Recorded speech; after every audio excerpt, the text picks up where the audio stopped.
Hello, everybody. Hello, YouTube. Hello, art history enthusiasts and visual culture aficionados. It's me again, Miss M, and I'm back with yet another video. Today I'm going to try to redo a video that I did last night, but my equipment went kerplooey, and it simply didn't want to cooperate with me. And I spent almost 2 hours talking, as I usually do. I usually make pretty long videos, but last night's video was special. And I tried to do as much as I could do. I wanted to cram as much as I could into a video that is basically a continuation of this video. The film analysis, Oppenheimer, The Summer of 42, and The Shining video, to expand upon that and show you examples of, if I'm right about this Oppenheimer Summer of 42 thing, then, what else is going on? Yeah, if Stanley included the movie Summer of 42 and the number 42 so prominently featured in the movie, I wanted to explore, like, okay, what does that mean then? Like, what else is going on?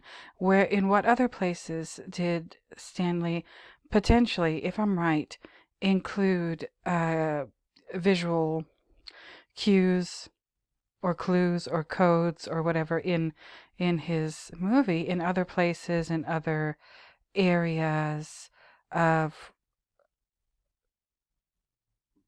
whatever. I wanted to do that, and my equipment said, no, you're not. No. So I don't know what happened. I did the video, and I tried to upload the video, and my uploading equipment said no. It just said flat out no. So so you guys, I am going to try again. Okay? I'm going to try again. Wish me luck. I hope it works. But before I get started with anything, number one, I'm going to make this into a coffee video. So we're going to have a little, oh no, not a little. Let me not lie to you. We're going to have a long ass coffee break. Okay? This is going to be a long ass coffee break, a serious discussion. You're going to have to bust out the percolator or the Sanka, if that's what you're into. I don't judge. Or or the Cafe Vienna, or, like I said, put in your order on one of those delivery services for a Starbucks, a pizza, a coffee bean, a Dietrich's, whatever. Okay. And get your cream and sugar, get your little cookies. Okay, if that's what you're into, those cute little lotus cookies that go good with everything. Graham crackers, chocolate chip, whatever you enjoy with your coffee. That's none of my business. Just get it all together and sit down and relax. This is your time to relax. I've decided. I'm commanding you to take a break. I used to say, oh, listen to this stuff while you're doing the dishes or whatever. No, damn it. Like, take a time for yourself, and just, if you're into this, if you're as crazy as I am, and if you're into this movie and studying Stanley Kubrick movies and or David Lynch and or whatever else, this is your time. Have your coffee and enjoy it. Okay, so so here we are again. I'm gonna do my church announcements, and then I'm gonna take a quick break to find yet one more link that I need in order to show you something, and then we're gonna get into it. Okay, so returning viewers, thank you for returning. New viewers, thanks for being new. Subscribers, thank you for subscribing. I appreciate it a lot. All of you, every single last one of you, I appreciate you being here so much. You really have no idea how much this means to me, that anybody wants to hear what I have to say. All of you, Doesn't matter why you're here. Please don't forget to like, comment, subscribe, and share the video, because, number one, I want you to enjoy this and interact, and I want you to feel compelled to say something. If you do feel compelled, go ahead and leave it in the comments. Number two, liking my videos helps me a lot, helps push me out into the logarithm, and maybe more people will see them and what have you. Like, I'll get a bunch of views on my videos, but not a lot of likes, which that's fine. You don't have to like it if you don't like it. But if you do want to help me in a way that is completely free to you, doesn't cost one single solitary red cent, just go ahead and click the like thing. And if you haven't subscribed already, please do consider subscribing if you're enjoying my material. And that's that. That's it with the church announcements. We need to get to work. We need to get to work. Well, I need to get to work. You guys just need to sit back and relax and listen to what I have to say. If you think I'm wrong about something, let me know. Because I know that there is a very real possibility that I might be wrong about anything, or maybe everything. Who the hell knows? But let me know if you think I'm wrong. Let me know if you think I missed something. Let me know. I welcome that. I really do. Now, what's going on? Like I said, this is kind of a continuation in coffee break form. We're just sitting here, having a little chat. I'm chatting, you're listening. Okay. Regarding I'm specifically concentrating on The Shining and our Stanley's creative product, his masterpiece. And I'm speculating that if I'm right about what the inclusion of the number 42 on Danny's shirt and the Summer of 42, the movie included in the movie, in the lobby while Wendy and Danny are watching the TV that ain't plugged into nothing. That movie, it's called The Summer of 42. If I'm right about what that means, which I talked about in this last video here, go check it out 4 days ago. It has to do with, yes, what's his face? Oppenheimer. All right. If I'm right about this in this video, like, where else has Stanley possibly shown us clues about? I'll just go ahead and say it and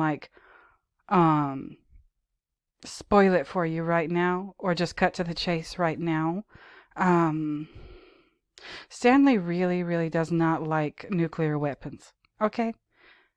Stanley absolutely hates the atomic bomb, and possibly any and all of the people who contributed to its creation. Yep. Specifically, people in America who contributed to its creation, but probably people all over the world. Anybody who did anything consciously to contribute to the creation of, maybe the deadliest weapon ever created. Yeah, Stanley hates them. Okay. And I can see why, can't you? But let me just show you a couple of things. We're going to look at a couple of things. I'm going to show you what we're going to look at, and then I'm going to get to explaining all of those. We're going to look at the Overlook Hotel itself, and specifically the date, the years when it was alleged in the world of the movie, right? This is not a real place. This is a fictional building that kind of, plays a part. It's like an actor in the movie. It plays a big role in the movie. And the year, allegedly, according to a fandom, right? The year that it was built was 1907 to 1909. We're going to concentrate on those dates. Okay, so keep that in mind. It's important. Okay, that's one of the things we'll concentrate on. Another thing we're going to look at is this is kind of an aside, but it goes with something else that I'm kind of working on in this video, the gold room. We've always wondered about that damn gold room. Okay, and this is again from that website, The Shining Sets, a digital reconstruction. Really awesome site. This person has obviously done a great deal of work, and they deserve all of our views and all of our clicks and everything. Really, really good website. A digital reconstruction of the Shining sets. All of them. Like there's everything. The apartment, the boiler room, the Boulder, Colorado Lounge, Durkin's, everything. It's just marvelous. And they've got one for the Gold Room. Of course they do. You know, this Gold Room, we always wondered about it. I've said probably several times in my videos, in the time that I've been making videos about this movie, how ugly it is and how it don't make no sense. Like the decor in this room, if you could even call it that, is just weird. Just weird. Even for the 1970s. Like they had style in the 1970s. They did. They had style that rivaled anything you've ever seen in the 1970s. Yeah, they had those hideous floral print wallpapers and those shag rugs and shit like that. Yes, they did. But they also had good looking stuff and a place where the best people stay, you know, the Overlook Hotel. You would expect a little more than this ugly ass Gold Room. Okay, but so we're gonna look at that a little bit. First of all, why is it called the Gold Room? You know, just it's kind of adjacent to the building, the time when the hotel was built. It's you wonder like why did they build it in the middle of nowhere at precisely this time in the 20th century? Okay, why is the Gold Room the Gold Room? Hmm. And this is an amazing website. This is a perspective of the Gold Room that you never see. Like the bar is over here. You see that? We don't see it from this angle in the movie. But on this website we can. Okay. This. This. This isn't necessarily like an iconic image. I thought maybe I wanted to concentrate on iconic images from the movie. But I said, no. Let me concentrate on iconic images, yeah, but also things that people talk about a lot. Okay, people talk about this can of baking powder a lot when they're discussing this movie, and it was discussed in that documentary that came out probably a decade ago now, Room 237, and they talked about the baking powder Calumet with the Native American with the big headdress on the label of the can. Somebody in that documentary, like a person that was interviewed, you could just hear their voice. They weren't like on camera, but I think it was like some film critic person whose name I cannot remember for the life of me right now. But they were talking about this Calumet can, and a lot of people talk about this when they analyze this movie. So we're going to take a look at it here too, in the context of what I'm talking about. You know, again, Oppenheimer, and the Manhattan Project. Okay, stay tuned, y'all. Stay tuned. Next, these two. Okay. Oh, Heckle and Jekyll. Oh, I'm sure these girls are perfectly wonderful people in real life, but in the movie, they're creepy, they're scary. You would not want to run into them in real life. You just wouldn't. Um, but they're also tragic. Okay, they're designed the characters. These two little girls, the Grady twins, I guess is what they're called. Um, they're terrifying. Like it's when Danny sees them in the hallway, and when he sees them downstairs in the games room when he first gets to the hotel on closing day, uh, they come and say hey to him in the games room, and they're creepy then, and they're creepy in this hallway, but they're also tragic because they're victims. They're victims um, of murder. Okay, they're victims of murder with an axe. Okay? Somebody murders them with an axe. And allegedly it's their father, right? What's his face? Grady. But we're going to talk about them. They are iconic. They are one of the most iconic uh, images or characters or features of this movie. So we're definitely going to talk about them in the context of Oppenheimer and the Manhattan Project. We sure are. We're going to talk about Room 237. Are you surprised? Um, we're going to talk about this creepy ass room with this hideous, gross carpeting in the room. This carpeting, you would expect this not in a hotel where all the best people stay. No, you would expect this carpeting in the sleaziest fucking place on planet Earth. Like the kind of place where you're afraid of sitting down because you're afraid that you're going to sit on something gross, if you know what I mean. Whether it's the couch or the bed or whatever, like one of those black lights or blue lights or whatever it's called. Ew. If you shined one of those in this room, God knows what you would find. Um, and I think that's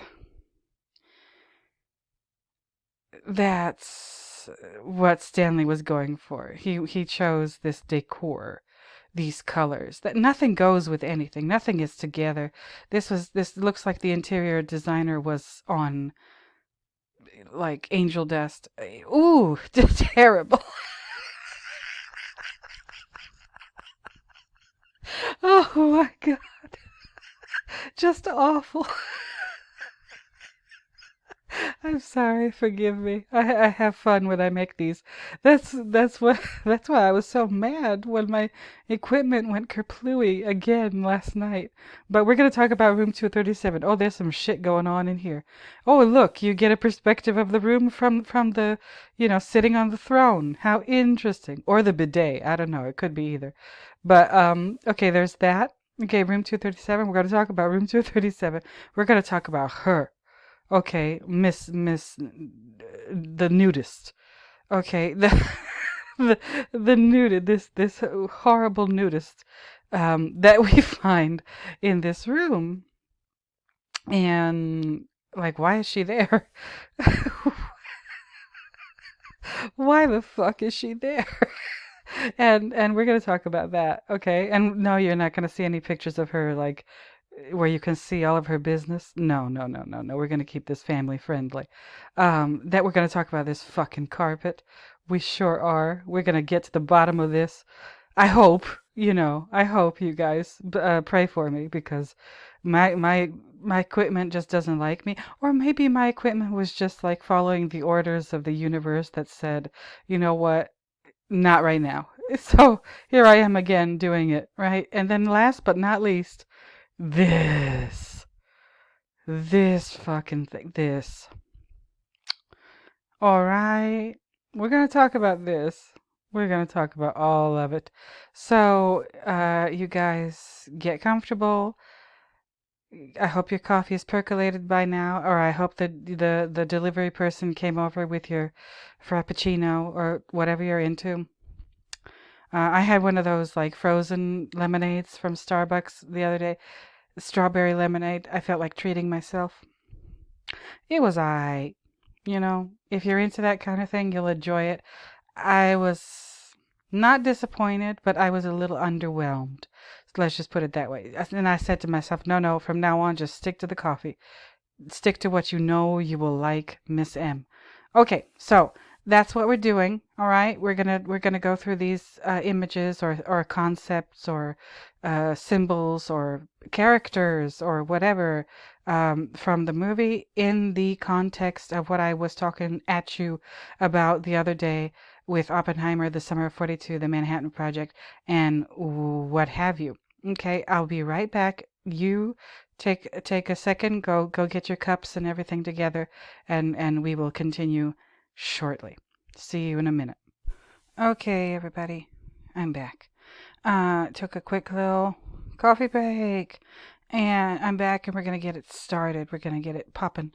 Now, so you all, what I was talking about in my not my most recent video, but the video before my most recent video, the Oppenheimer Summer of 42 thing. Okay, I'm not gonna show you the lobby with them watching the movie on the TV. You all can just go back to this video if you want to see pictures of that. I'm talking about other images from the movie, okay? And again, we're concentrating on this person because there might be a representation of this very person in The Shining. Okay, you could probably already guess who I think it might be, but I guess I'll save that for the end. If I don't forget to mention it again. And of course, the Manhattan Project. And they even put a little picture of the Trinity test here and a .gif thing here, like, oh, whatever. So, the Manhattan Project. This is what I believe, as I said in this video here, this is what I believe that Stanley is referring to with the Summer of 42 movie. And the number 42 on Danny's arm. Okay, now this is a little complicated because I truly believe that Stanley wants us to study the history of this thing and to study like who all the players were and the events and what, what led to another thing. One thing led to another, and the organization, the structure, the timeline, the whatever of all of this, because I think Stanley wants us to see something that he saw when he was probably researching this event or this, this manifestation, whatever you want to call it, and this person.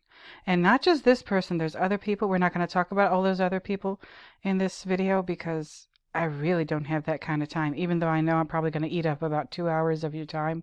Yeah, I still don't have that kind of time to talk about the other players. Maybe in another video. Who knows? Okay, so let me start with my first example. The hotel itself. The Overlook Hotel itself.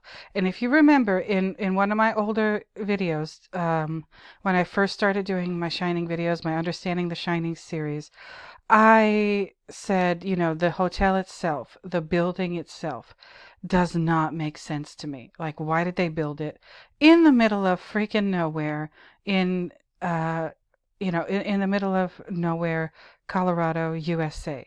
Why? Okay, and the story that Ullman tells the Torrance family, Jack, during the interview, whatever, about when it was built and why it was built, and Jack asks Ullman during the interview, like, why is it closed during the winter? This place would be awesome for skiing. It would be a great ski resort. And Ullman says, oh no, when this place was built, when the Overlook was built, they weren't interested in winter sports. They weren't interested in skiing. The location was picked for its, what did he say, seclusion? Did he say seclusion or isolation? I don't know. But seclusion and for its scenic beauty. That's why it was built. And my conclusion early on is that the Overlook Hotel isn't really like just your run-of-the-mill hotel. It's not like a Holiday Inn. It's not nothing. It's not nothing like that because there's nothing to do. There's nowhere to go. It's in the middle of nowhere. It's far the hell away from everything. They don't have any facilities at the hotel. They don't have a restaurant. Forget museums and theaters and shopping and that kind of stuff. No, they don't even have like a decent place to eat other than that kitchen. They don't even have a dining room. They have the gold room. And that's like I said, that's like a club. That's like for having parties and shit. That's not a eating room. There's no windows. It's a club. They don't want you to know what time it is when you're in there. It's kind of like Las Vegas, all those windowless rooms. But which there are a lot of in this hotel, by the way, lots of windowless rooms. But anyway, like, they don't even have a decent place to eat. And it was built according to this, and I think this is what Ullman also said when Wendy asked him some question about something. He said 1907 to 1909, roughly that time period, and that they even had to fight off Indians, Native Americans, while the thing was being built, which don't make no sense. It really don't make no sense. And there's a lot of Native American decor throughout the hotel, and like, what the hell is going on? I still think it's a I still think that the Overlook Hotel is a specialty resort. Okay, that's my little euphemism for brothel. But there's more. There's more. Yeah, it might be a specialty resort, but the timing when it was built, in the context of everything I've been researching very, very heavily in the last couple of days, this is what I think is going on. In the context of also, the Manhattan Project, the atomic bomb. What do you need in order, if you're, the Manhattan Project people and you're trying to make the world's first nuclear weapon? You need uranium. You really, really need uranium. And guess where there's a lot of uranium? Colorado. And it says here uranium mining in Colorado goes back to 1872 when pitchblende ore was taken from gold mines. Hello. That explains the gold room. Gold mines. Okay. Pitchblende ore was taken from gold mines near Central City, Colorado. The Colorado uranium industry has seen booms and busts, but continues to this day. Okay, not counting byproduct uranium from phosphate, Colorado is considered to have the third largest uranium reserves of any U.S. state, behind Wyoming and New Mexico. All right. Now you know.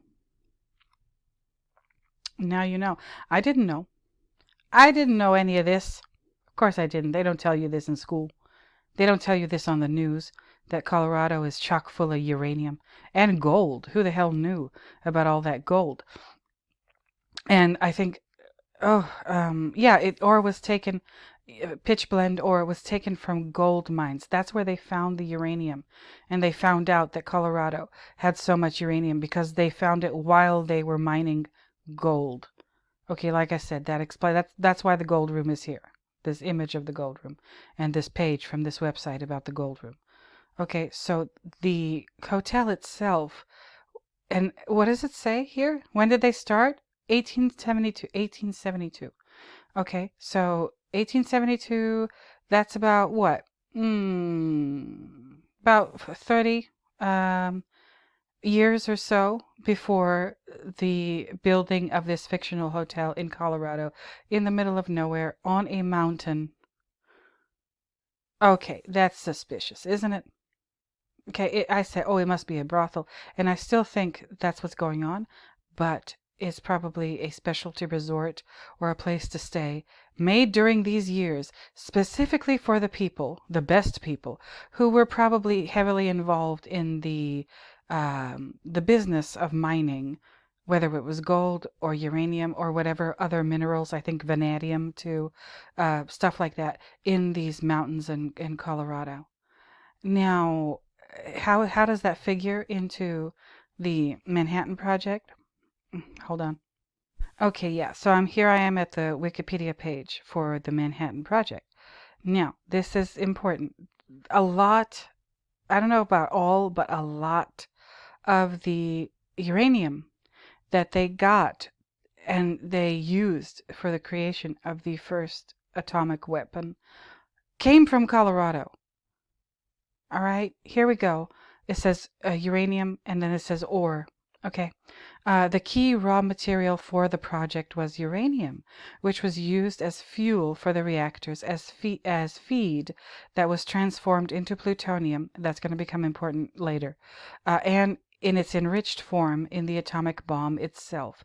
There were 4 known major deposits of uranium in 1940. In Colorado, in northern Canada, in Joachimsthal, in Czechoslovakia, and in the Belgian Congo. All but Joachimsthal were in Allied hands. This is during the Second World War, by the way. A 1942 survey determined that sufficient quantities of uranium were available to satisfy the project's requirements. Okay, they purchased some, I guess, from the Belgian Congo. The Canadian government subsequently bought up okay, whatever. Now we're concentrating on Colorado here. Here's 2 more mentions of Colorado on the Manhattan Project page. To avoid dependence on the British and Canadians for ore, Groves, I think Leslie Groves was one of the military people in charge of this thing, I guess, also arranged for the purchase of U.S. Vanadium Corporation's stockpile in, I hope I don't pronounce this incorrectly, Uravan, Colorado, uranium mining in Colorado yielded about 800 short tons, 730 T of ore. Okay, so now you know. Okay, why Colorado, the state itself, that is so heavily featured in this movie, because that's where everything happens, in Colorado, in the middle of nowhere. That's why we're in Colorado. If I'm right about the Manhattan Project thing, and Stanley is using all of these uh, codes and what have you to point you in the direction of studying the atomic bomb and the Manhattan Project. So, of course, we're going to be in Colorado, in the mountains, in the middle of nowhere, at a hotel that was built right around the time when probably what this article says one of the booms of the uranium mining industry was happening. 1907 to 1909 was when the hotel was built. Okay, so you're gonna have to excuse me too, because I'm having some post-nasal drip. My allergies are again giving me trouble. So the first uranium was identified in 1871. The uranium boom of the late 1940s revived the search for uranium ore bodies in the gold, whatever. Okay, um, there's the Uravan mineral belt. Okay, uranium mining in southwest Colorado, and I don't know if this hotel is located in southwest Colorado, but whatever. It goes back to 1898. Okay, and they also radium. All of these radioactive like materials. All right, Uravan mineral belt of Colorado and Utah supplied about half the world's radium from 1910 to 1922. Well, that would explain why that hotel is there. To house the people who were maybe there overlooking their operation, whoever owned these companies, the best people. Remember them? What did it say here? The mines were forced. Because they found it in the Belgian Congo, and it forced down the price of radium. And then mining revived in 1935 when the price of vanadium rose, and boomed after World War II when the government stockpiled uranium for nuclear weapons programs. Well, well, well. Okay, so there's that. That's why I believe that we're having this story set in Colorado, and this hotel is in the middle of nowhere in Colorado and built at the time it was built, 1907 to 1909. If you find information that contradicts what I'm um, kind of postulating about that, let me know. And again, I think this also explains why the gold room is the gold room. This hotel and this whole situation of this building, the Overlook Hotel, exists because, like I just read the history of it to you, they found uranium in the 1870s while they were mining for gold. Okay? And even when the family is driving to the hotel in the car and they have that discussion about the Donner Party and cannibalism, um, they that discussion is, they're talking about like people who were coming out west for the gold rush, settlers in covered wagon times. That's why people were coming out to the west, because they wanted to make it big in mining. Okay? And the 49ers and people like that. Um, that's why this place exists. And Stanley is reminding us with that very conversation in the car on the way up to the hotel. Like that's why we're here, because of basically greed. People rushing out west, rushing out to the western states, not just California, but the places like Colorado and New Mexico and Nevada and Oregon and whatever, because they thought they could get rich there. And the people who really got rich were the people who were running the hotels and places that would provide services for people who were coming out here. But um, it was more than that. It was like way more than that. Okay, that's what was going on. That's how all these people got rich. All right, so there's that. That's what I have to say about the hotel itself and the time in which it was built. So yeah, let me move on from that. And again, the gold room. And now I want to deal with this, this here. Okay. Um, okay, so we're dealing with this can of baking powder. All right. Baking powder, Calumet baking powder. Um, and people talk about it in, like I said, that person in the Room 237 documentary talked about, oh, when he was watching the movie and he saw the can of Calumet baking powder, he immediately associated it with Chicago because he's from Chicago. This person that was talking in the Room 237 documentary, and he said, that's right there in the south side of Chicago is where the Calumet River is, and yeah, it is there. And he said, oh, that what is a Calumet? What does that mean? And I think the meaning of Calumet is peace pipe. Okay, cool. And for years and years after watching that documentary, I said, okay, cool. The word Calumet means peace pipe, and I guess the name of the Native Americans in that part of the United States, I guess they were called the Calumet Indians, if I'm not mistaken. But Richard, correct me if I'm wrong. If you know more about this, I'm sure you do. But let me know if I got that wrong. But the Calumet River is in an extremely strategic location with regard to this here. Okay, where are we? Yes, the Manhattan Project. Okay?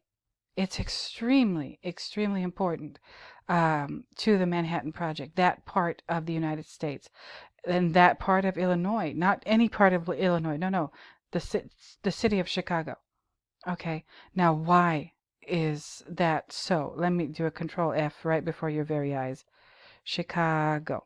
Okay, this is what it is. Okay, we've got 17 matches for the word Chicago on the page for the Manhattan Project.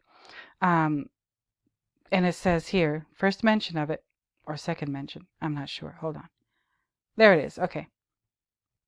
After the feasibility of the world's first artificial nuclear reactor, the Chicago Pile 1 was demonstrated in, again, 1942 at the Metallurgical Laboratory in the University of Chicago.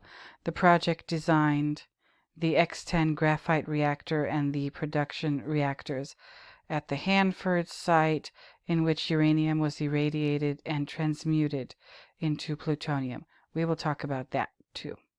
We sure will. Also, you know what? While I'm here, let me look something else up because I might forget. Okay. Yeah, there it is. Now, I think there were two different gun types in, or maybe three different gun types. I'm not sure. I haven't researched it that deeply. I've just been researching it to figure out The Shining, right? But there was the Thin Man gun type, okay?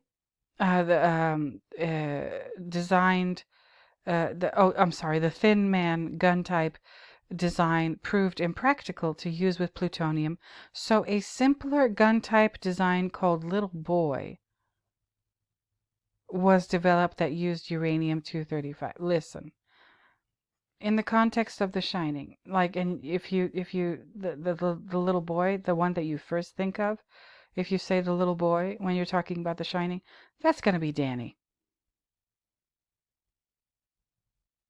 Okay? And turns out, look at this down here. All right. It says little boy, and there's another one called the Fat Man, a gun type, I guess. In July, on the 16th of July, 1495. 1495. What the hell? My dyslexia is out of control. I'm sorry. On the 16th of July, 1945. Excuse me. Little boy and Fat Man bombs were used a month later in the atomic bombings of Hiroshima and Nagasaki. Okay, so is Danny what's going on with Danny? If Danny's the little boy, which I'm speculating that might be the case. Maybe, you never know. Then what does that mean? But anyway, we're here to talk about Chicago. Okay, we're here to talk about, I'm trying to pronounce it like a Midwesterner, Chicago. Um, and so the world's first artificial nuclear reactor was called the Chicago Pile 1. Okay, so and that's what were we talking about? No, not that. This here. And wouldn't you know it? Wouldn't you just fucking know it? The Chicago Pile 1 is located very, very close to the Calumet River. Okay, now here's the page for Chicago Pile 1. Now the site of the Chicago Pile 1, let me show you the map. Let me show you the map. Okay, so this happened, it was at the University of the Metallurgical Laboratory at the University of Chicago. That's where Chicago Pile 1 was. And there were different ones too, like after Chicago Pile 1. That was just the first one. They had Chicago Pile 2, and I think also Chicago Pile 3, but that was later. Okay, and Chicago Pile 1 was the world's first artificial nuclear reactor. On December 2nd, 1942, the first human-made self-sustaining nuclear chain reaction was initiated in Chicago Pile 1, from this point onward referred to as CP1, during an experiment led by Enrico Fermi. The secret development of the reactor was the first major technical achievement for the Manhattan Project, the Allied effort to create nuclear weapons during World War II. Okay, and this was developed by the Metallurgical Laboratory at the University of Chicago. CP1 was built under the west viewing stands, of the original Stagg Field. Now, I've never been to this place. I have never been to Chicago. I would love to visit. Sounds like Chicago sounds like a good time. They've got beautiful things there. And they've got a lot of rivers. I did not know this. Rivers, lakes, everything. But, I'm used to the Pacific Ocean, but I would like to see a lake. I sure would. Now, I was so curious about this that I busted out the map and I wanted to find I wanted to find Google Maps. Here it is. And I wanted to find the distance between the Calumet River in Chicago, Illinois, and the University of Chicago. And this is it, y'all. This is it. The Calumet River. Let me zoom in if I can. Okay. And oh no, what are you doing? Stay there. Okay. No. Oh my God, I'm so sorry. I didn't expect that. I hate it when that happens. But it still gives you no, I messed it all up. Hold on, let me try this one more time. Maybe if I refresh, just give me a second. Okay, you guys, I fixed it again. So anyway, here's the University of Chicago, and the University of Chicago, I guess the building or the hub of the University of Chicago is in Hyde Park, this neighborhood in the city of Chicago. And then down here, okay, I hope I don't fuck this up again, but this down here, you can see the little red dot at the end of this blue line is the Calumet River. Okay, the Calumet River is right there, right there. And it's an interesting river. It kind of like, I don't know very much about rivers because all we have down here where I am is the Los Angeles River, and that ain't even really a river at all. It's more like a storm drain. I know it sounds pathetic because it is pathetic, but Chicago is just full of rivers. There's rivers all over the place and lakes and oh my God. But that's why I'm so fascinated by this. I've never seen something like this in my life. But anyway, they have the Calumet River down here, and that would be this blue line going from, if there's Calumet Fisheries up here, and this the east side of Chicago. I guess. I don't know. But then there's this river down here, right? You see it. There's a fish market, all kinds of stuff. And then there's, I guess, this part over here that goes um, vertically is the big Calumet River, if I'm not mistaken. Let me know. And then there's the little Calumet River, okay, over here. All right, and then you go into a turn. It swoops up down here, and then you go over towards here, towards the west, and then there's a little forest over here, uh, and Little Calumet River is over here. And why am I even showing you the Little Calumet River? And there's Calumet Park. I think there's even a place that is called Calumet City. Okay. Oh, there's Windy City, Windy City Cannabis. Wow. Okay. And then there's all these businesses and whatever. There's a Chick-fil-A. Wow. You all have Chick-fil-A in Chicago. Okay. And then there's all this stuff, and I am just showing you this and taking you on a short little trip over here. Okay, over here. To this corner, and then you go over here, and I don't know if this is, as it continues west, if it's still called the Little Calumet River, because Google Maps is being a little bitch and it won't show me what, because I mean, I assume that it's that all of this that I'm showing you, this line going through here, this river, that it's all um the Little Calumet River. But I don't know, because I don't know how they name these things. And I don't know, does the name change when they have like a sudden turn, like this one here, like this crazy loop over here? I don't know. I don't know. But if that's the big one up here, and this the little one up here, I assume. I assume. Um, I know Tancred is very knowledgeable about the geography of this area because, well, I think this is your area. Um, Let me know, Tancred, Richard, what's going on. So the Little Calumet River, does it keep going over here and then keep going, and we pass the Chick-fil-A and the Doubletree and all this stuff, and you keep going over here, and then you get to this corner, okay, this corner, and in this corner it says St. James at Sagbridge Catholic Church. Okay, cool. Now let me do something and show you why I'm taking you on this little excursion. Hold on. Okay, so now I did what I did. um, the Calumet River is still here. It's still over here, this red dot. But our new destination, now you know the University of Chicago is up here in Hyde Park. And then you go down here, and then there's this blue line.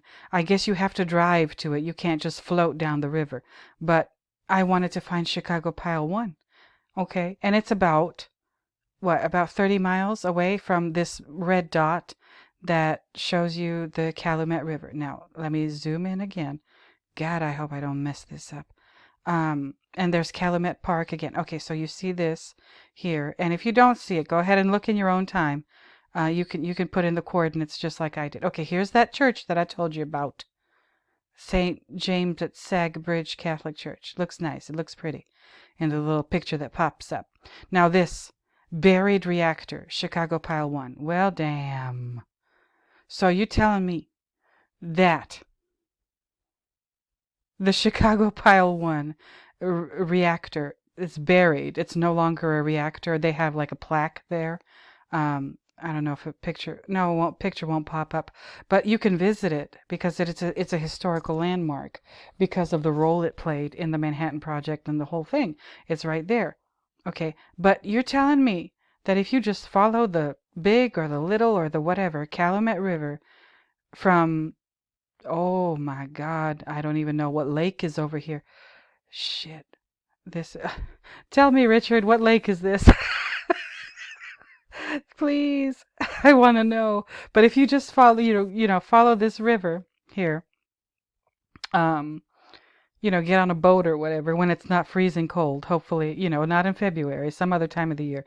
But you go down this river and you get to this corner where the church is. Just a little bit away from there is the buried nuclear reactor called, that was called Chicago Pile 1. So all we got to do is follow the Calumet River to go get to there.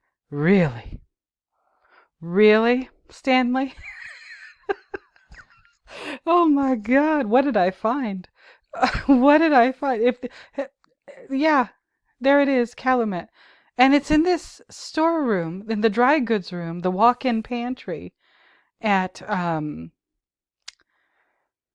at the Overlook Hotel, and we see it when Halloran is talking about all the stuff that's in here, and he's, allegedly shining to Danny, "Oh, hey, how'd you like some ice cream, Doc?" And we see this can that shouldn't be there. This pantry, this walk-in pantry, dry goods room, is so fucking unorganized that it's a nightmare. Me, with my problems, my OCD, whatever, I would walk into that room and I'd be like, okay, yeah, no, no, no, no, no, no, we're gonna fix this. We're gonna fix this horrible room. We're gonna put the cereal with the cereal. We're gonna put the baking goods with the baking goods. We're gonna put the drink mixes all in their own little section. We're not gonna do this shit. Okay, we're not gonna do this shit. We're not gonna put the baking powder right next to the canned string beans. No. We're gonna put the baking powder where the flour and the sugar and the yeast and the all the other stuff for baking, vanilla extract, all the stuff that goes into making biscuits and muffins and cookies and shit, that all goes together in its own little section over here. Okay, that's what I would do. Okay, and he talks about potted meats. Okay, cool, potted meats. We're gonna put the potted meats all in their own section. The spam, the that's what I would do, and I would not rest until this room was organized. That's what I would do. But no, no, Stanley put this big ass, make no mistake, dear viewer, this is a big ass can of baking powder. This is Costco sized. All right, this is industrial sized cans of baking powder. Put it right behind Halloran's head in this scene. That means he wants you to see it. All right, he doesn't want you to miss this can of Calumet baking powder. And if I'm right, and all you've got to do is follow the Calumet River from that lake over there to the left. No, right. Sorry, I always get lost when I drive. Are you surprised? But you keep going downstream. I think it's downstream, and you get to the buried Chicago Pile 1 nuclear reactor. Like, seriously. Stanley. Stanley. He did it, though. He sure did. Chicago Pile 1 is very, very close to the Calumet River. And if you follow the Calumet River, you will get to it, that little corner here. Okay? What are the odds? By the way, kids, what are the odds? You know? I mean, maybe with what I'm talking about with the Overlook Hotel being where it is in Colorado and being built when it was built, 1907 to 1909. I mean, I said Colorado is uranium rich, and it played a huge role in no in the Manhattan Project. That's where they got most or a huge amount of the uranium they used for all this shit. They got it from Colorado. Okay, cool. That might be a coincidence. I might be wrong about that. But with this and the gold room, I said the gold room is the gold room because they found uranium while they were mining for gold. Okay, cool. But and this, the Calumet River being so close to Chicago Pile 1. Please tell me what are the odds. Please tell me what are the odds. I don't know. I'm not a mathematician. I'm very bad at math. That's why I enjoy studying the arts. But let me continue. Okay. I've already been talking for almost an hour. I'm not even close to being half done. Let me do this next one. All right. And then I'll take a little coffee break and continue. These two. Okay. these creepy little twins. And I'm showing you the picture of them when they're standing up and scaring the living daylights out of Danny. Um, there's other pictures of them when they're covered in blood or lying in a pool of their own blood. And there's blood splatter on the wall, and there's that axe on the floor next to him. And you might be saying to yourself, wait a minute, Miss Sam, well, what are you doing? What do these two have to do with this over here and this individual? Um, what's up? What do the twins have to do with any of this? Well, the Manhattan Project, as you probably know by now because I've said it a couple of times, was the thing where they were developing the world's, allegedly. I don't know if I believe them. I don't know if I trust history anymore, but I'm just going to tell you what they say here.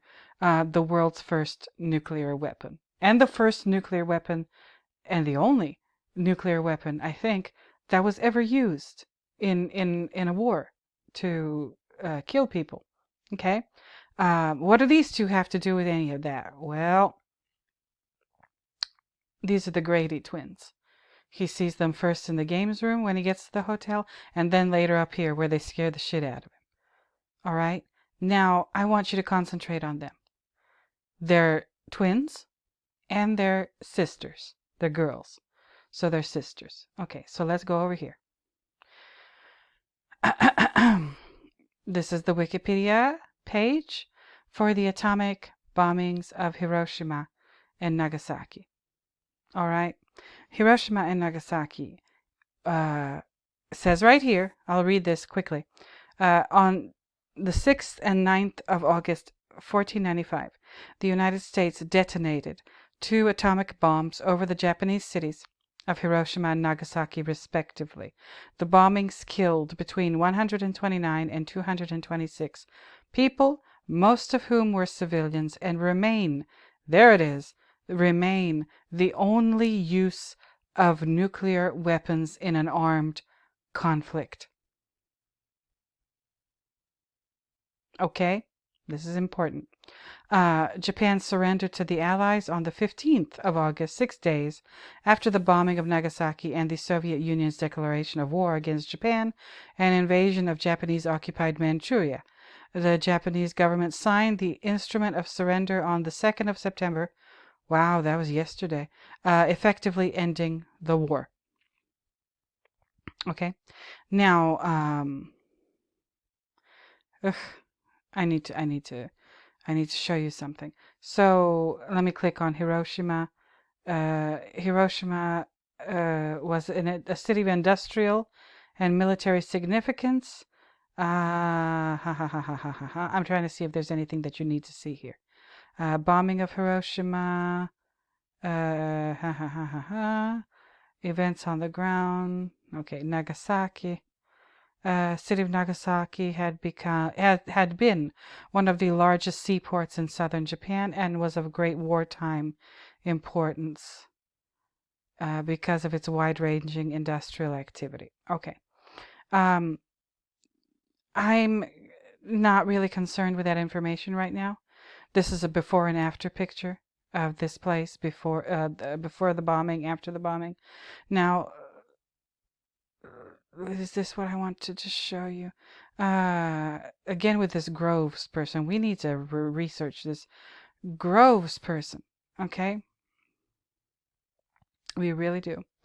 They wanted to bomb yet another target in Japan. Or I think they originally wanted to bomb one city, but they said, no, we're not going to do that. We're going to bomb 2 other cities. And that is in the page over here. I think. Okay, I think. Nagasaki. This is the page for the Japanese city of Nagasaki. Where are you? Where are you? No, it's not on this page. But this is what I want you to see. Okay, so this is why I'm here and why I opened up the page for the cities of Nagasaki and Hiroshima. Look at this. Twin towns. Long pause. Twin towns. Okay, the city of Nagasaki maintains sister cities or friendship relations within other cities worldwide. The first one on the list, Hiroshima. Okay, so Nagasaki and Hiroshima are sister cities. Interesting. All right. Now I also want to show you a similar thing on the web page for Hiroshima. Okay, Nagasaki, Hiroshima. Oh, where's the thing? Where's the thing? It was here yesterday. Please don't tell me that it's gone now. Oh, no, you didn't. No, you didn't. Okay, here it is. Here it is. International relations. Twin towns, sister cities. Okay. All right. Twin towns and sister cities. Hiroshima and Nagasaki are not just sister cities, but they're also twin towns. It says within Japan, Hiroshima has a similar relationship with Nagasaki. Well, isn't that something? Isn't that something? And I'm looking for something that I featured in the video that got blasted last night. Oh, Lord.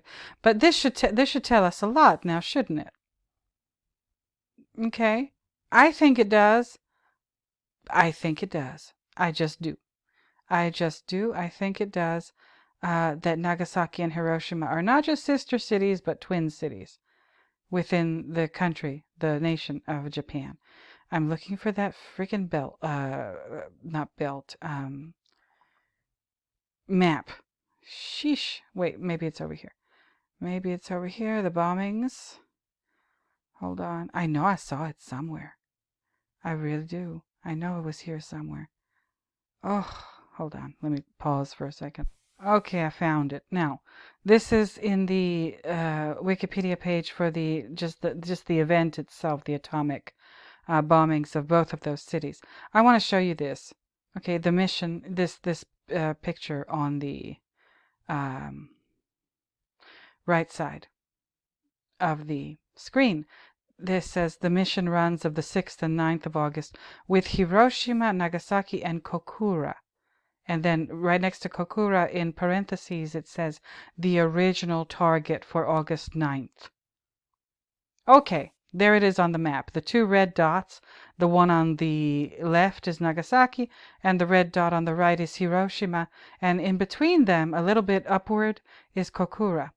Now, y'all remember in one of my recent videos when I was actually covering this part of the movie, Understanding the Shining, when Danny goes into this hallway and he gets scared by the little girls. And remember when I talked about this window behind them and those, I think, exactly 3 lights behind them reflected in the window. And I said that's an odd pattern. And I might have even mentioned, oh, some people say that that's the belt of Orion. The constellation. And I said, but I don't know. I don't think that's it. Something doesn't make sense about that to me. And here I am, fucking Kokura. Wait a minute. Is that what those 3 lights in the window behind the little girls? The twin sister girls? Is that what they represent? Is that a pattern of the 3 targets of the atomic bombs in Japan? One of them was the original target, Kokura, and the other 2 were, I guess they changed their minds and ended up bombing Nagasaki and Hiroshima. But those were the 3 intended targets. Only 2 of them got bombed, 1 didn't. And maybe that's why, if I'm not mistaken, with these 3 lights in the window, like 2 of them are bright and like a third one and maybe in the middle isn't as bright, kind of like this map here. I'm going to have to review that beautiful beam footage from The Shining, but I think you know what I mean. I think you know why I'm kind of fixating on that. You guys let me know. Tell me. Okay, there's Hiroshima and Nagasaki are sister cities and they're twin cities. That means a lot. If I'm right about this, if I'm right about the Manhattan Project thing, the Oppenheimer thing, the whole thing, these 2 little girls represent the targets that were bombed in World War II, the one and only time that nuclear weapons have ever been used. That puts a different spin on everything now, doesn't it? Okay? That means that the if they represent Nagasaki and Hiroshima, these two, the Grady twins, then the axe, remember Zayin, the weapon? Okay? Then that axe, the weapon, the axe in The Shining represents the atomic bomb.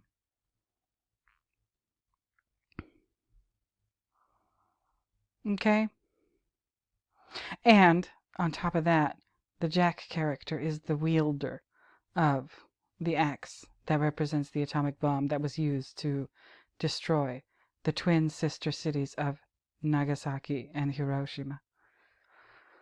Oh my God, if I'm right about this, my goodness, my goodness, my goodness. And that also makes me wonder about, where is he? Halloran. What does he represent? I haven't even thought about that. Okay, this is what you're seeing in this video. This is like a couple days thinking for me. And I mean, I don't think about this constantly all day, every day. I got other shit to do. But this is just a couple of days of me, like, thinking about this stuff and trying to figure it out and organize it in a way that you guys will be able to process it and like consume it in a like halfway decent way. I hope I did an okay job. But like, what does he represent? If these two represent, if I'm right, and these two represent Nagasaki and Hiroshima, the lights behind them represent the original targets, all three of them, Nagasaki, Hiroshima, and Kokura. Okay, then what about Halloran? Because he gets axed by Jack Torrance too. He's if the axe, the Zayin, in ancient Phoenician, is the axe, and weapon. If that represents the atomic bomb, and the atomic bomb was used to kill those little girls, and it was also used to kill Halloran. Like, what does Halloran represent? We need to study this. We need to. You please contribute if you want to. This is kind of like my thing right now. I'm kind of obsessed with this. But if you have any suggestions, my ears are wide open. Please tell me. Please tell me about what you think is going on. Like, what does he maybe represent? If I'm right about them two representing Nagasaki and Hiroshima, okay, then what about Mr. Halloran? What does he represent? Okay, so there's that. Okay, I talked about that. Next on the list, here we are. Okay, room 237. Room 237. And the room with the decor that looks like the interior designer was on some gnarly ass drugs. I don't know. I said angel dust. I don't know.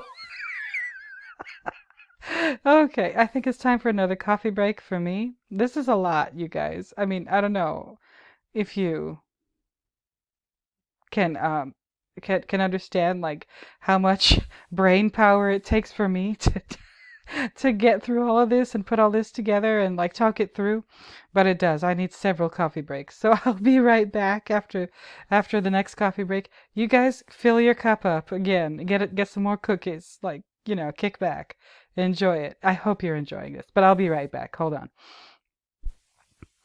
Okay, everybody, I'm back. I took my little coffee break. And I just had to look this up and see. Yeah, there's the three lights in the window. Okay, do those three lights remind you of anything in this map? I know they're not in a straight line. Are the lights in a straight line? They kind of are. I don't know. You guys, help me. Like, hold on, let me pull this over closer to this tab so I don't have to go back and forth so much. But okay. I need to look more into this. But they're not exactly in a straight line, but do they mimic the three targets? The three original targets, or the one in the middle was the original target, and then these three were The they changed plans. I don't know. And here they are. Okay, here they are. Sister cities, twin cities, Hiroshima and Nagasaki. And that might explain this chair over here. Maybe this overturned chair with nobody in it. Maybe that represents Kokura. I don't know. Here's the weapon, the atomic bomb. I don't know. You guys, let me know what you think. So we just got done talking about that, and then we also, oh, here we are, room 237. This is going to be the most difficult portion of this video. So you guys are just going to have to forgive me for being an ignoramus about chemistry, physics, all that stuff I was bad at in school, and that's why I decided to concentrate on the humanities and the arts and stuff like that. That my educators failed me. Literally and figuratively. I got a D in chemistry. Yo, I did. I sure did.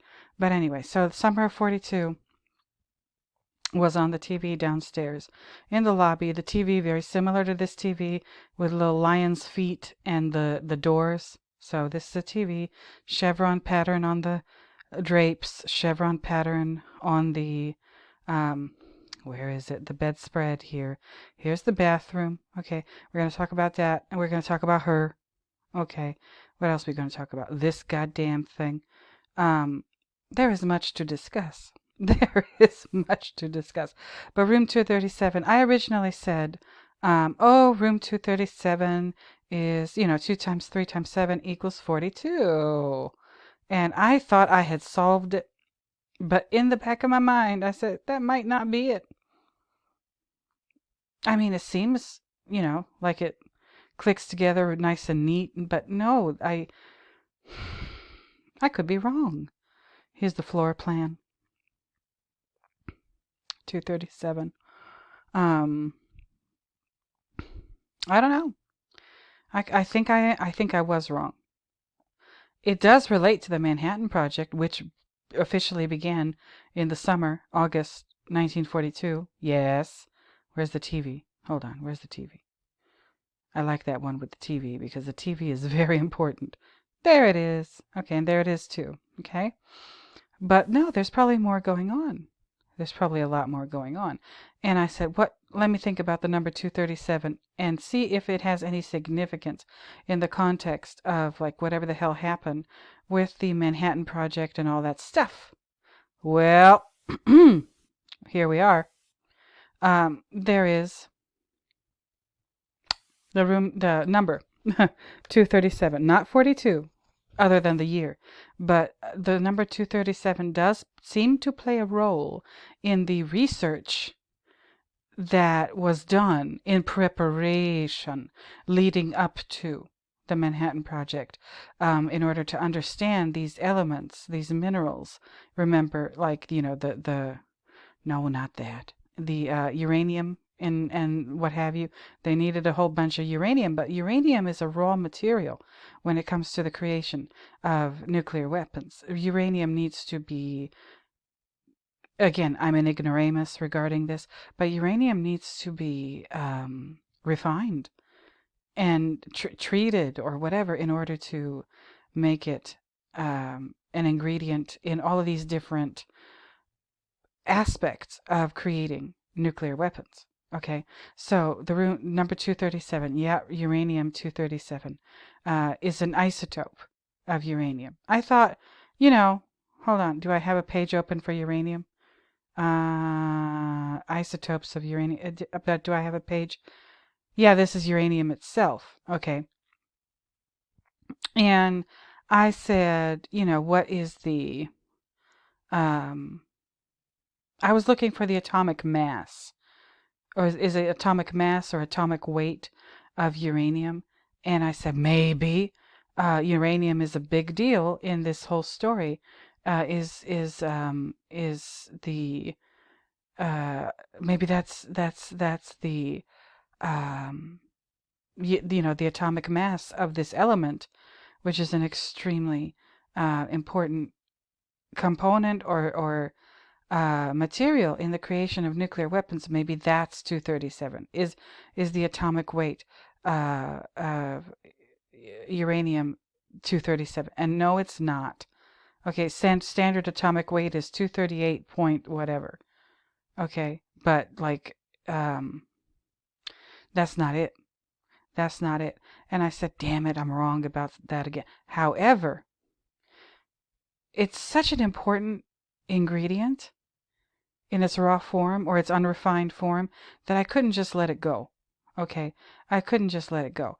Uranium says here, like all elements with an atomic number greater than 82, has no stable isotopes.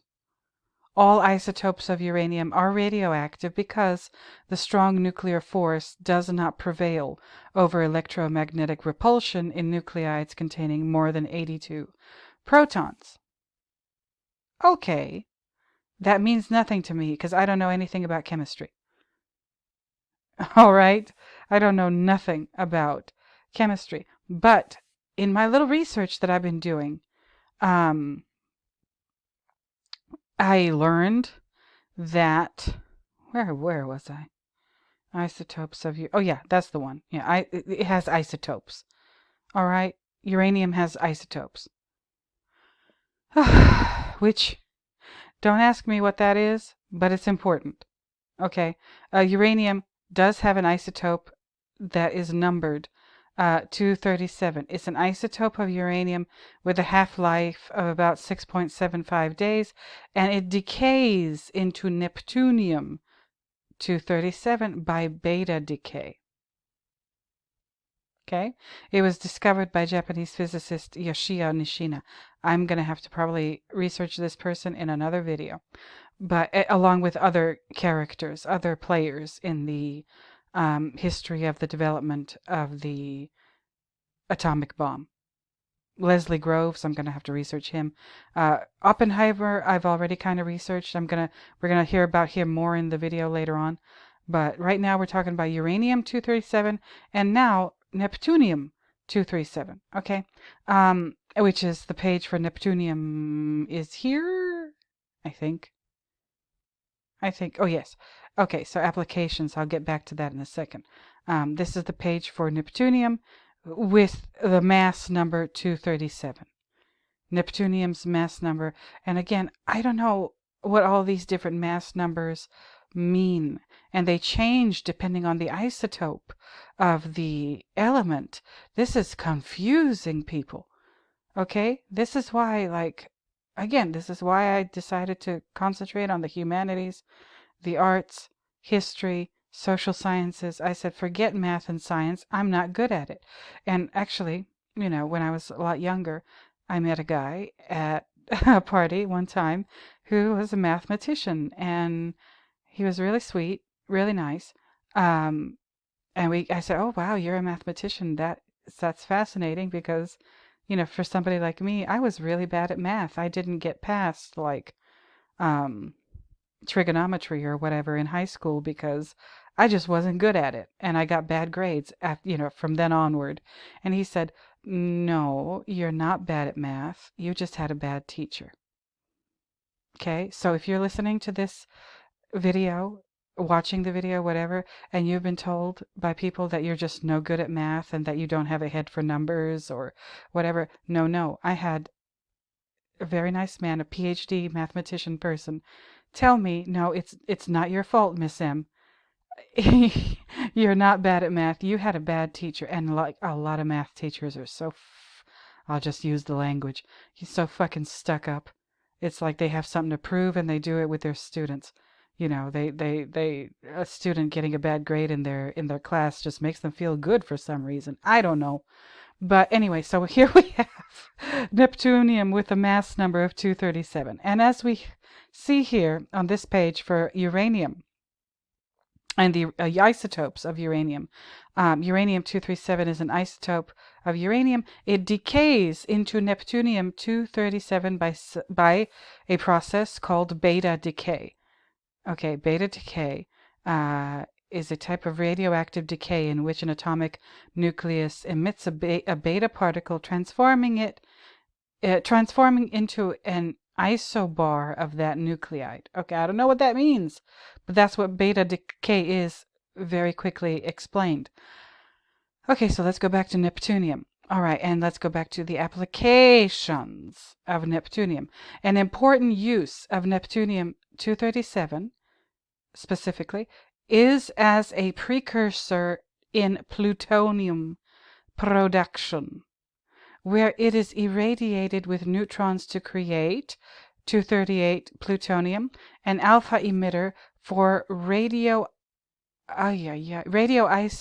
thermal generators for spacecraft and military applications. Neptunium-237 will capture a neutron to form Neptunium-238, and beta decay, again I told you about beta decay, with a half-life of just over 2 days to Neptunium 237 will capture a neutron to form Neptunium-238, and beta decay with a half-life of just over 2 days to Plutonium-238. Okay, this is how they make, quote unquote. I don't know how the process really looks or how it works, but this is how they use uranium to create neptunium, and then, in turn, create plutonium. And these different isotopes numbers are important, but I don't know exactly how and why they're important. I know, neptunium can go from 237 to 238, and then beta decay into something completely new that they named plutonium. And yes, they're named after the planets, if you're wondering. Now, here we go with plutonium over here. Plutonium-238. Of course, I looked that up. Right? Nuclear power. What the hell is going on? Hold on. Initial. Okay. That's why I'm here. Plutonium-238 is a radioactive isotope of plutonium that has a half-life of 87.8 years. Very powerful alpha emitter, as alpha particles are easily blocked. This makes the plutonium-238 isotope suitable for usage in radioisotope thermoelectric generators and radioisotope heater units. I don't know what the hell this is. Are they talking? They're not talking about like the thing that heats your house, are they? I hope not. Anyway. Okay. So plutonium-238. Again, in order to create plutonium-238, you need Neptunium-237.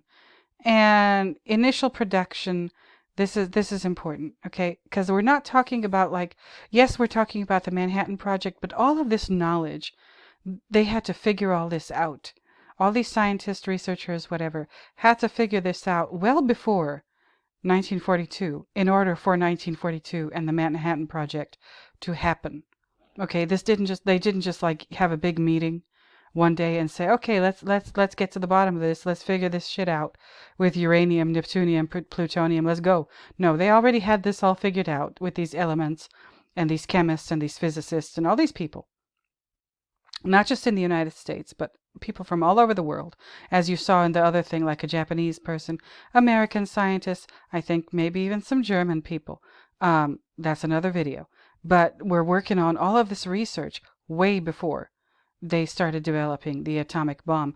And the atomic bomb is something that was developed as a result of these scientists, researchers, people working on this stuff, working on these elements and trying to figure them out for applications other than warfare. Okay, when you get diagnostic imaging, x-rays at the hospital, these kinds of elements are involved. Radioactive elements are involved. Okay, that's how they take pictures of your bones or whatever when they're trying to figure out what's wrong with you, or you got a broken bone or whatever.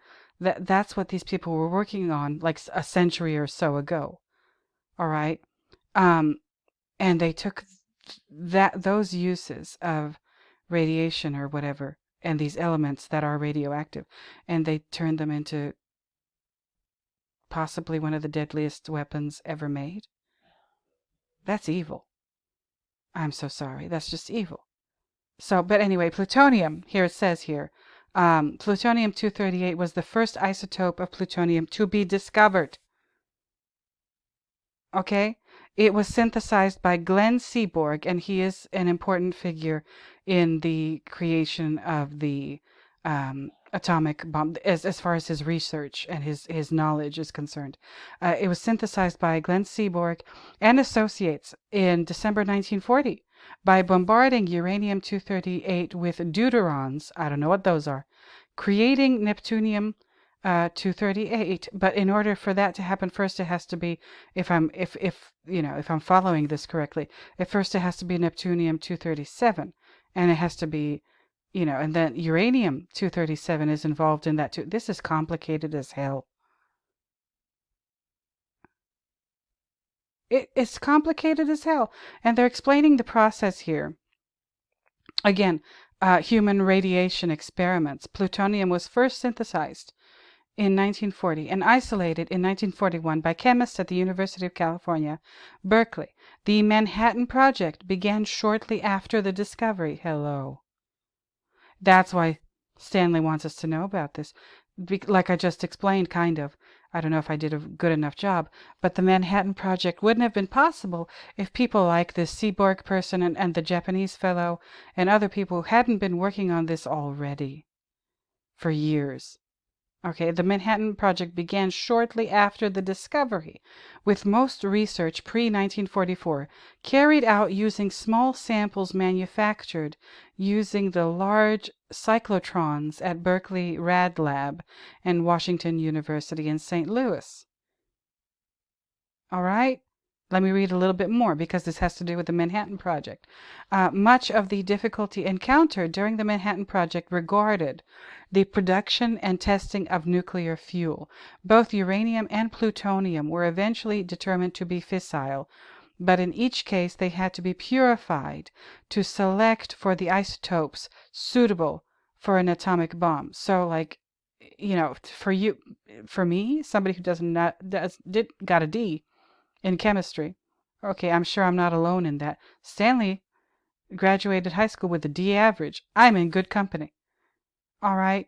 But I mean, I did go to college and grad school later, but definitely not for chemistry.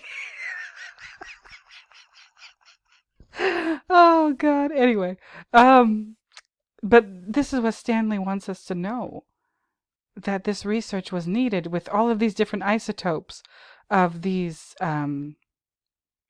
elements. And I think he concentrates on the number 237 because, like it says here, oh, where's the thing? Ooh, where's the thing? Damn it. Hold on. Isotopes. Uranium. Oh, Lord. See how complicated this is. Uranium 237 is formed when U captures a neutron but emits two more, which then decays to neptunium 237. Oh, Lord.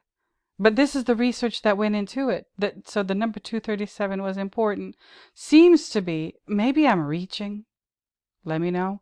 But the number 237, as far as the atomic mass of the isotopes of uranium, neptunium, is concerned, those numbers were important in the research that went into, finally, the creation or production of plutonium. And all this stuff had to happen before the Manhattan Project happened. They had to figure this out, and then the Manhattan Project began shortly after the discovery. What the hell? Okay.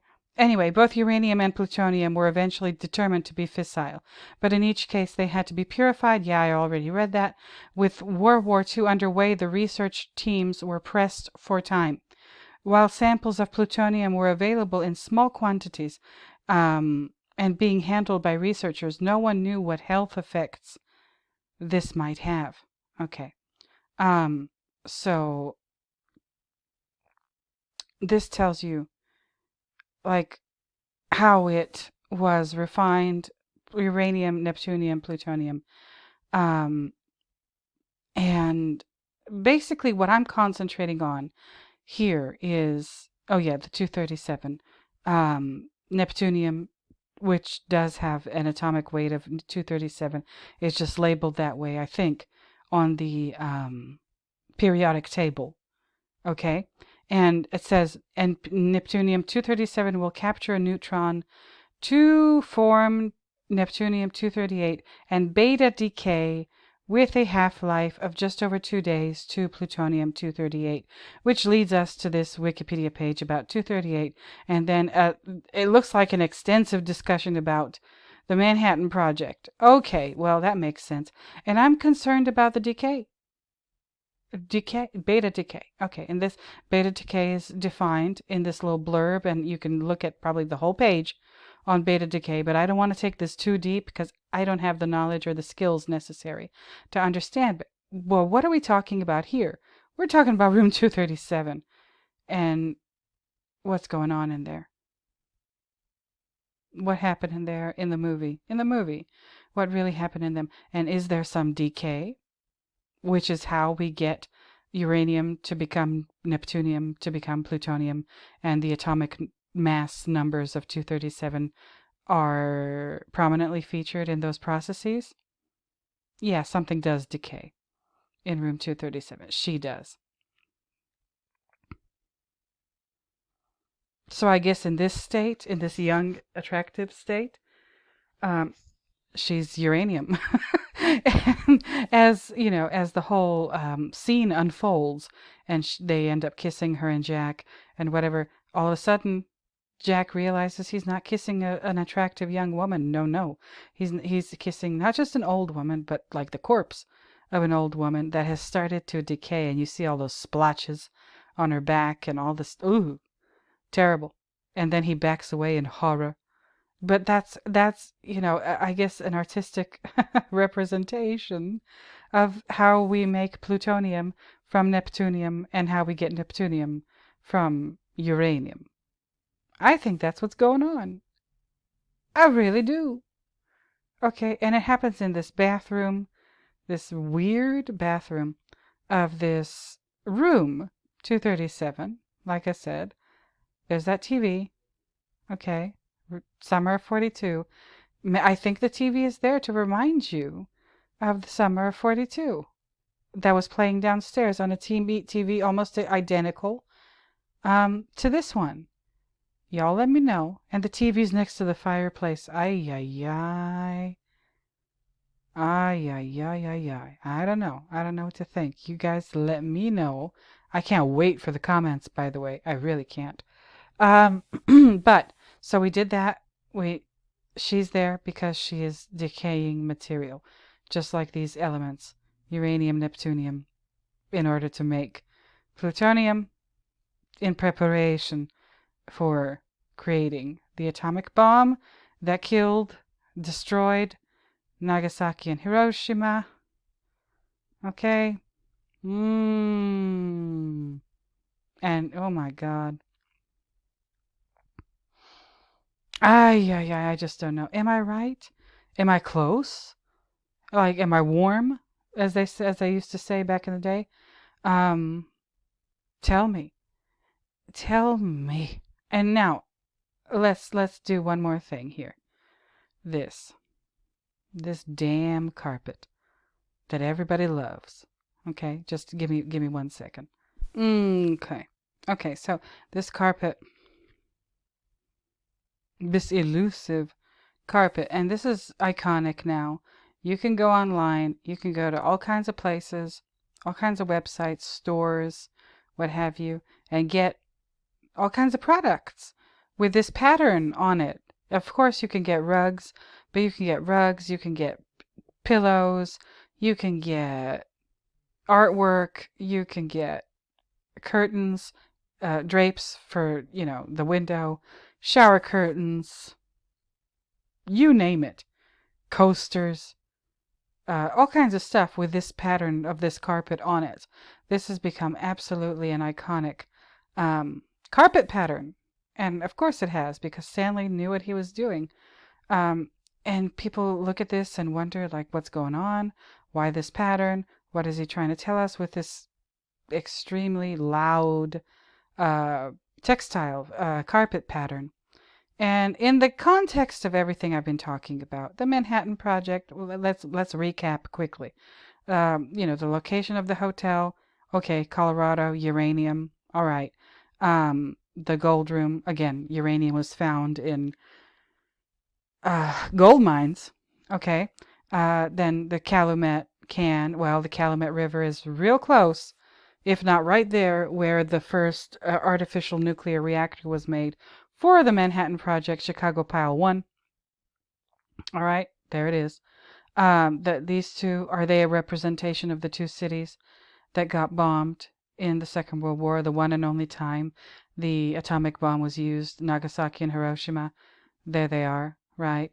Then this room 237, are we talking about, is that number 237? And whatever's going on in this room, I'm going to have to research this a lot more. But whatever's going on in this room with the number 237, is that to do with the creation of fissile materials for engineering the atomic bomb? That's what I've been going through in this video. And then again, the treatment of the materials, the minerals, the elements that are used to make the atomic bomb. The name of the game is decay, because they have to decay in order to become other things. Uranium has to decay to become neptunium, and then neptunium has to decay in order to become plutonium, and uranium 237 has to decay into neptunium 237, and in order to complete a process that makes it into plutonium. And I say, she's representative of that decay of these elements. Now here we are with this. Okay, what's going on with this? I think this is the second to last thing I'm going to cover here. The last, you might be surprised by the last one, and you might not be surprised. But I was like, what the hell is going on? And the most kind of striking feature of this carpet, or the most noticeable thing about this carpet, is that it's a hexagonal pattern. Okay, so I found an article. Lucky me. I found an article that is about, I'll leave it in the description, I sure will, the hexagon shape and why it shows up so much in nature. It says the hexagon is surprisingly present in many parts of nature, and this is from a publication called ZME Science. Now, what part of this article really caught my eye? Well, when I Control F'd it, here it is. Yeah? Says if we zoom in even more, we'll find yet another hexagon shape. As any chemistry student will be quick to point out, hexagons are the basis of organic chemistry. Okay? In order to learn all this shit about all of these elements, that's something you better be good at, organic chemistry, right? And it shows you these molecules here, or at least the diagram for them. The 6 bonded carbon atoms form a perfect hexagon, also called the benzene ring. Okay, cool. And I said, well, seems like the hexagon could more or less be a symbol to represent the study of organic chemistry. So I did a little digging, and I found this. Yep, they even make paper. For chemistry students or chemistry people in general, they make special paper, with a hexagonal grid already on it, for people who are studying, specifically, as it says here, organic chemistry. It's called Hexanote. This brand, anyway, Hexagonal Graph Notebook. They've got this here. I'm not going to leave this in the description, but you can find it easily on your own. And they've got some at Etsy. Okay. Hexagonal paper for organic chemistry includes 4 templates. I guess this is a digital download. But yeah, this is it. This is freaking it. Look at it. Look at it. And this is how it's used. This is how they're giving you a little demonstration in this this part of the preview for this product. Okay, so you can download this, and then I guess if you're a chemistry student, do your homework on there. I don't know. I never got that far in chemistry. I never got far enough where I would need special paper. But but I think that's what's going on with this. I think Stanley is pointing us in the direction of chemistry, organic chemistry, because that's what you need in order to do this with these elements, uranium 237, neptunium with an atomic weight of 237, and then plutonium. You need to understand this shit, organic chemistry.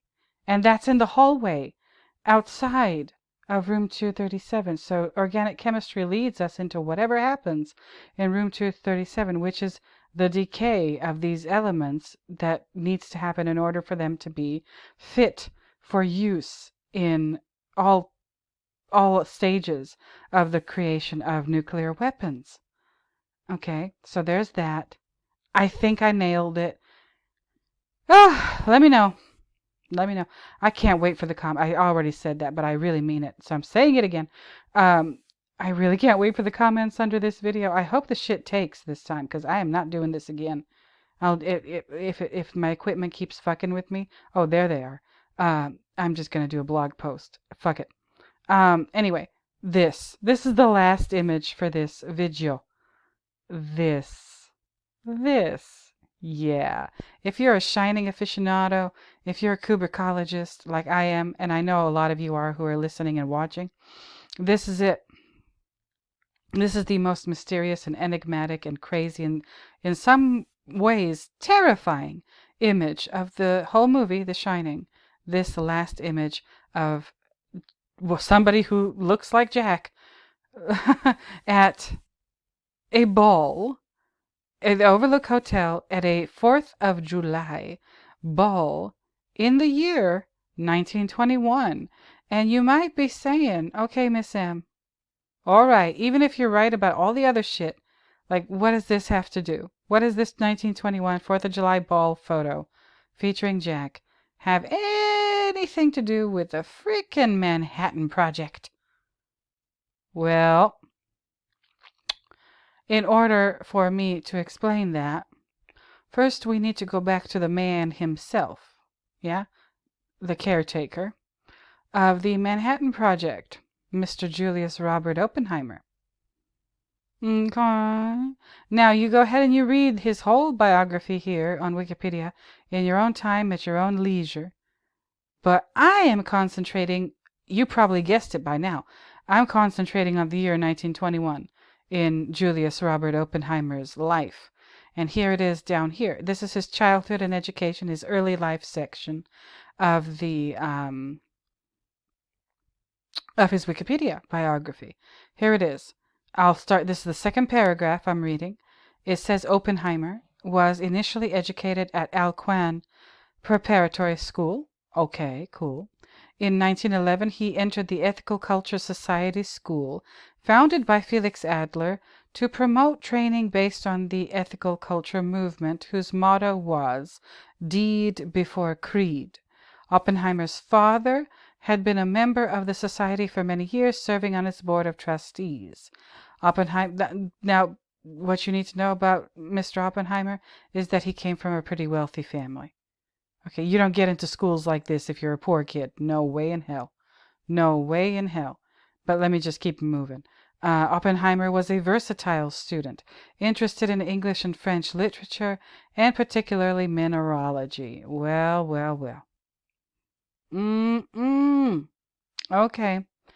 He completed 3rd and 4th grades in 1 year and skipped half of 8th grade. Okay. During his final year, Oppenheimer became interested in chemistry. We just talked a little bit about chemistry, organic chemistry anyway, and the hexagonal grid on that paper. He graduated. Oh, looky. He graduated in 1921. But his further education was delayed by an attack of colitis. And you're just going to have to read up on colitis in your own time. It's a little bit gross, so I'm not going to talk about it here. But his further education was delayed a year by an attack of colitis, contracted while prospecting in Joachimsthal during a family vacation in Czechoslovakia. Okay? All right? He recovered in New Mexico, where he developed a love for horseback riding and the southwestern United States. I don't know how you can have colitis and go horseback riding, but that's none of my business. You're going to have to look up colitis on your own to see why I'm wondering about that, but never mind. But Joachim Stahl, okay? Joachim Stahl in Czechoslovakia. Where have we heard this before?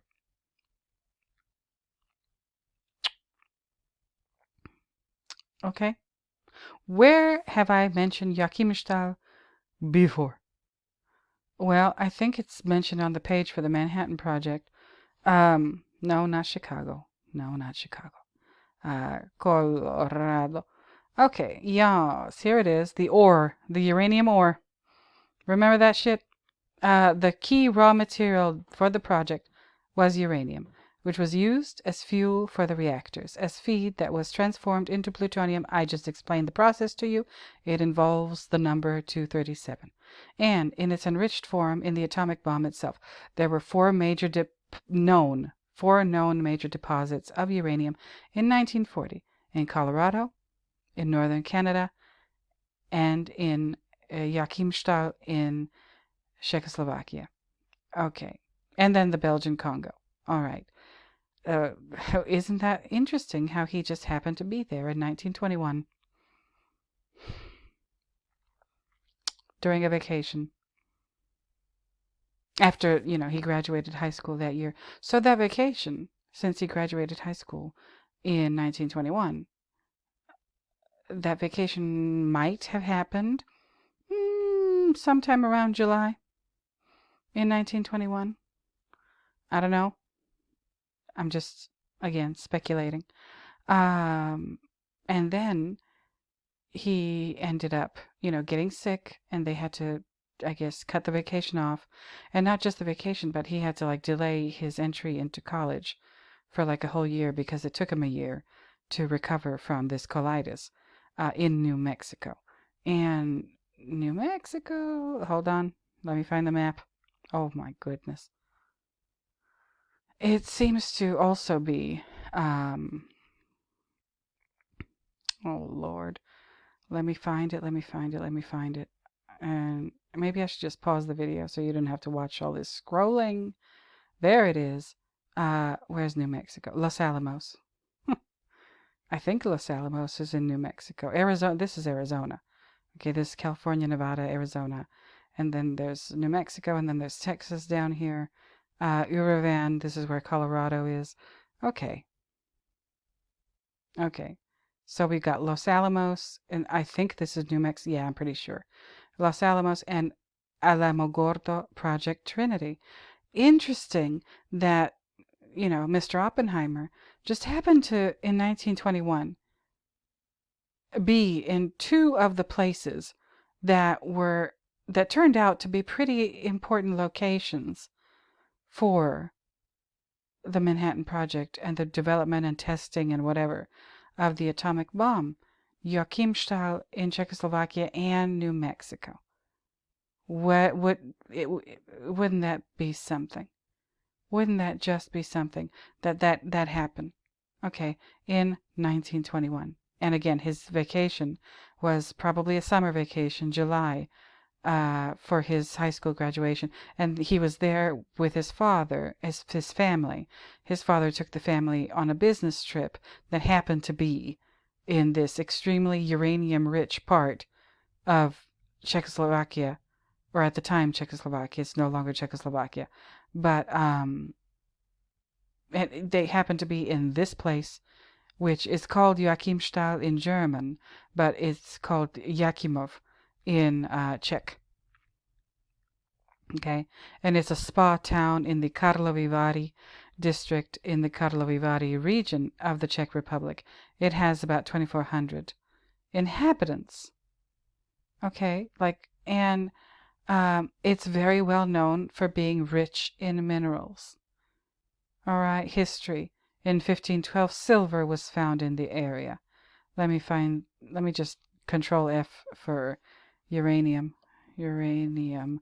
Is that what Mr. Oppenheimer, as a teenage kid who had just graduated high school, was mining for or looking for, prospecting for during his trip there? I don't know. I don't know. In the 19th century, in addition to silver ore, nickel, bismuth, and uranium ore were also extracted.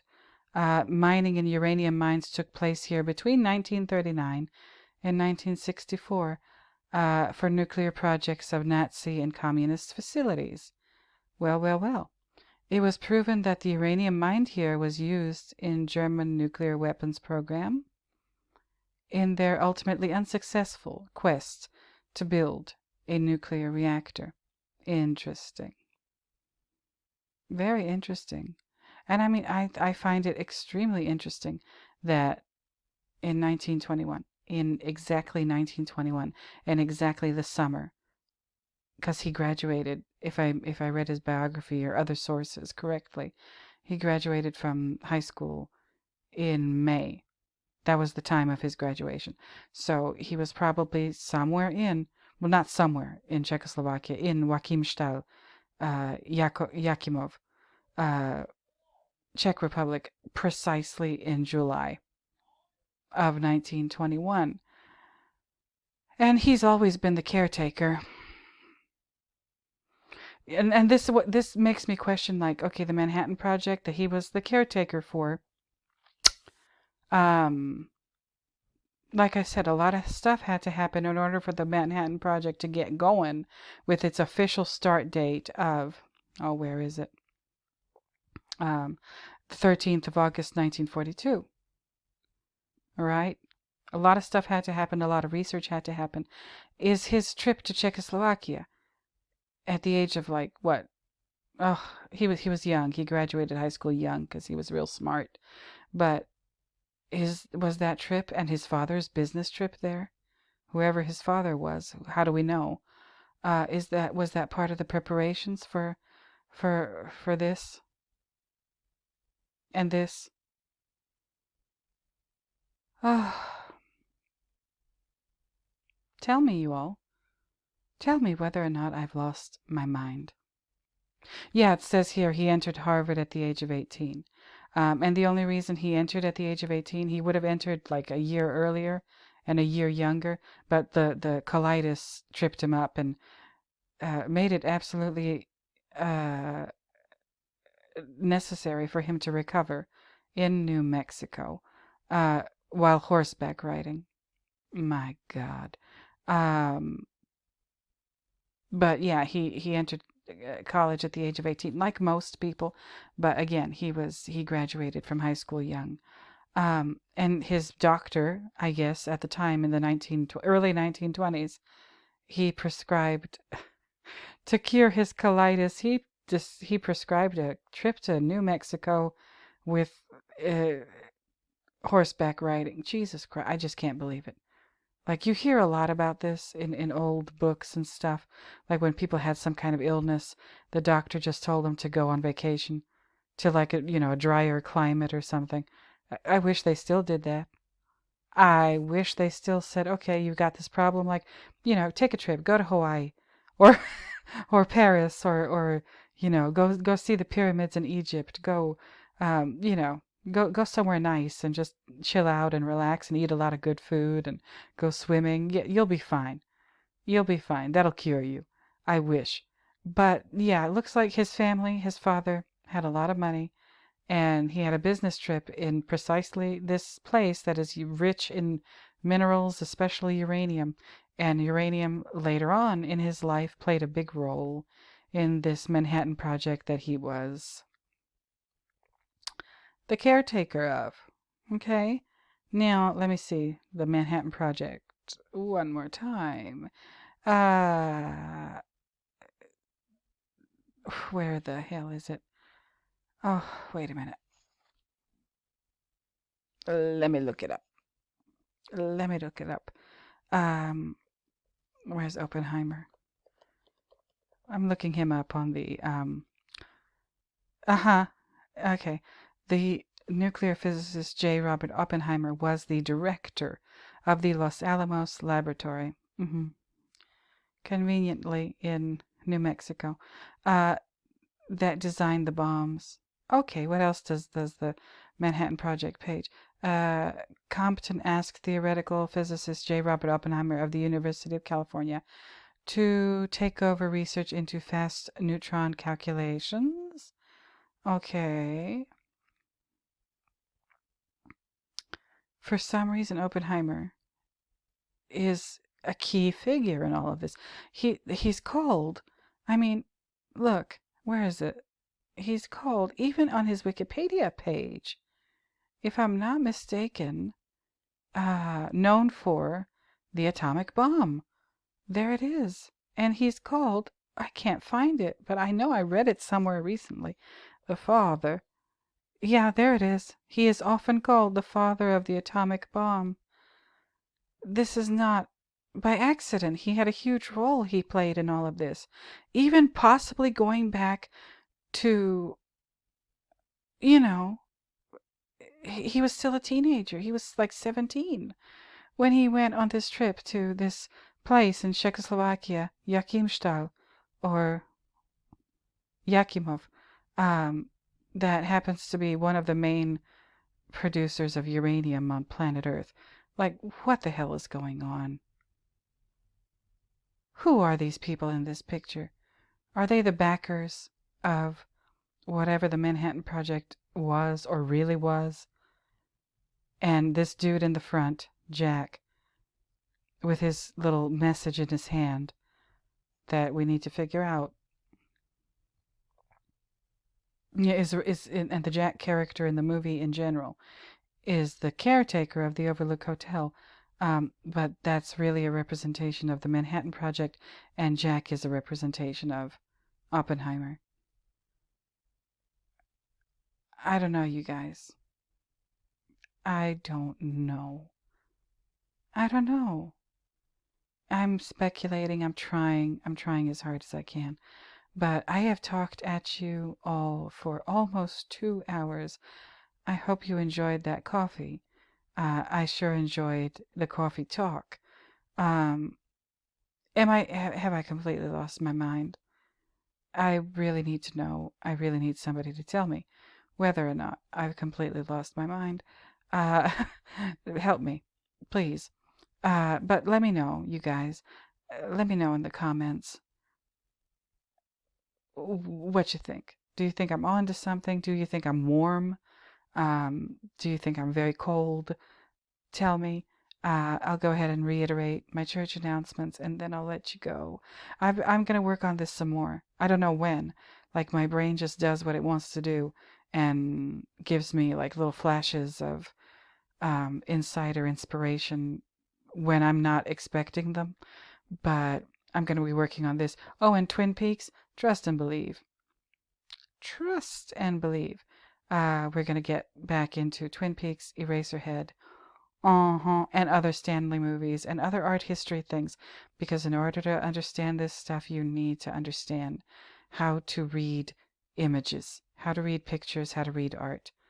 And that's the part that I'm not telling you about. But if you're willing, if you're interested, I can teach you. Through these videos, I can teach you how to read pictures. Just let me know if you want to learn. Okay, so let me do the church announcements again. Returning viewers, thank you for returning. New viewers, thank you for being new. Subscribers, thank you for subscribing.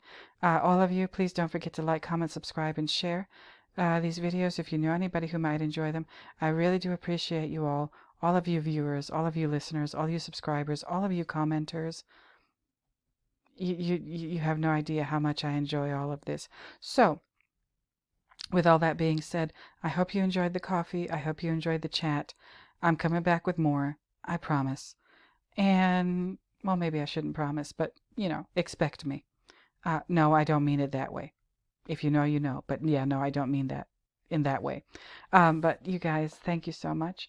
And until next time, until the next time when I find yet another reason to talk at you in one of these videos, I'm going to go ahead and bid you bye-bye. So, bye-bye, everybody.